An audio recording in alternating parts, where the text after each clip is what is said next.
Na siku hizi sisi vijana tuna shida kabisa inatusumbua. Hususa sasa vijana wanakomalia upande mmoja ya mzazi mmoja hao. Wana shida kichwa machiwe kabisa. Tena mimi siwezi walaumu. Shida ni wale wazazi. Unajikuta wewe uko mzazi. Umebaki single mother, single father. Na uko na mtoto unamlea peke yako bila mzazi mwenzako.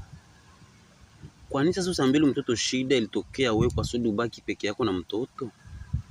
Kama wewe ni mzazi kabisa, ambia mtoto shida. Mimi na baba yako, mimi na mama yako tulifia hii na hii na hii. Ndio unakuta kijana kishakomala anachukia pande moja, na kwa ile upande amekulia, amekomalia, anaona ndio iko sahihi kabisa. Mkweli nasikia mimi napenda sana mama yangu kwa sababu alikumana na mama yake tu, ajui chanzo za babake na mama yake kuachana.